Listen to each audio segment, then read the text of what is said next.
Underground railroads have been an important part of American history. Although it doesn't exist today, it has demonstrated the powerful role of resistance against slavery. The term Underground Railroads was just a metaphor for a network of secret routes and safe houses. It doesn't relate to any source of transportation like normal railroads. Underground railroads were a network for enslaved people to escape bondage, not a track. During the colonial times, slaves started to escape by themselves. They only did it as an act of resistance. Later, these escaped individuals worked together to form a more organized network for freedom seekers. Once the network had become more organized in the 1820s, it became more and more popular. The networks became more complex. Most ran north to free states in Canada, while others went south to Mexico, west to Indian Territory, or by sea in the Caribbean and Europe. These routes weren't a single path, but a complex network of secret routes, safe houses, and helpers, with no one route being more dominant than others. All routes were natural and man-made, utilizing rivers, canals, bays, and the Atlantic coast, as well as roads and trails. The name Underground Railroads emerged in 1831 when a slave owner claimed that his slaves escaped through an underground road. The term was later used in newspapers to mock slaveholders whose slaves had run away and police who were unable to catch the escaped slaves. Abolitionists thought this was interesting and adopted the name for their network. Due to the 1850 Fugitive Slave Act, harsher laws made it harder for slaves to escape and for conductors to help them. Despite the dangers, the Underground Railroads only became more popular. The route spread to the Caribbean islands and the Atlantic coast, escaping by sea, the Ohio River Valley, the Appalachian Mountains, the Great Lakes, the Midwest, Canada, Mexico, and Spanish territories. The routes were changed frequently to avoid capture and detection by slave catchers. Each trip is carefully planned with fear and hope, mapping out each path towards liberty while risking all the peril just to be free. A diverse group of people called conductors helped guide the escape of enslaved people. Conductors are usually formerly enslaved people, free blacks, white abolitionists, or Native Americans. The enslaved people guided by the conductors were referred to as passengers or cargo. The conductors will guide the passengers to safe houses, barns, churches, or other hiding spots where people could find temporary refuge called stations. The people at stations were called station masters, and they would help hide the escaped individuals in their homes.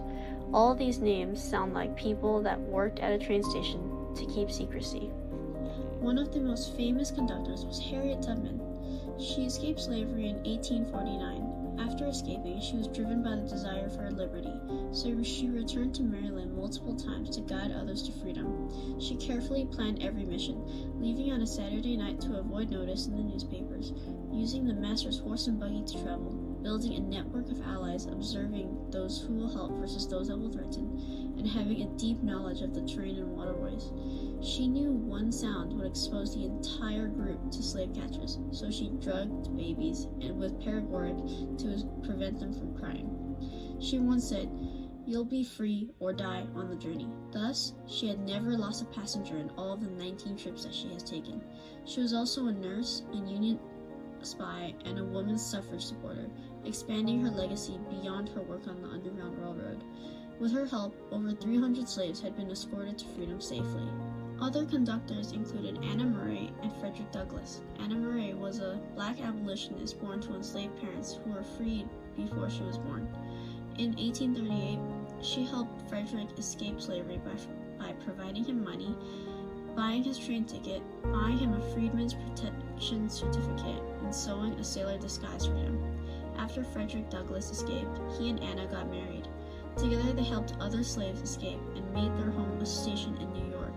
During the Civil War, Frederick actively recruited African Americans to enlist in the Union Army, as he believed that their service would prove their commitment to the nation and help secure their freedom. Later, he met with President Abraham Lincoln to advocate for the emancipation of enslaved people and to push for equal rights.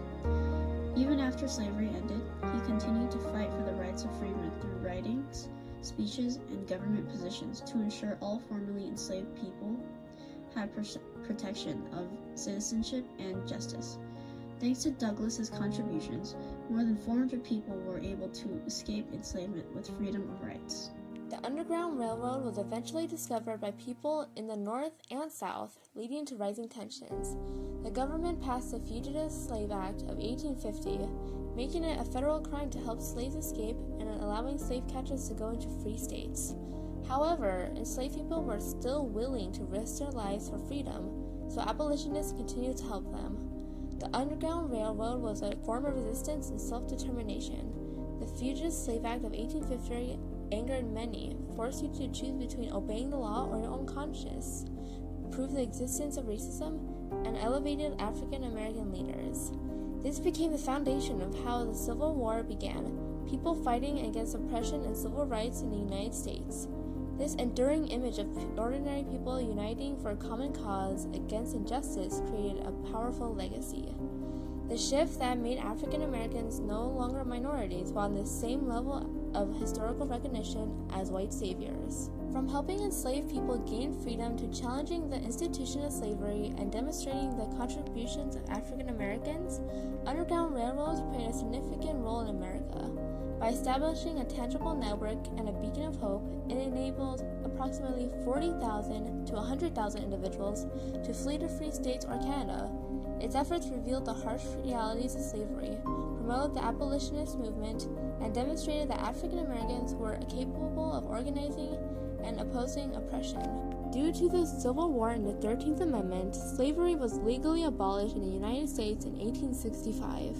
This removed the need for the network of secret routes and safe houses. Therefore, Underground Railroads have come to an end.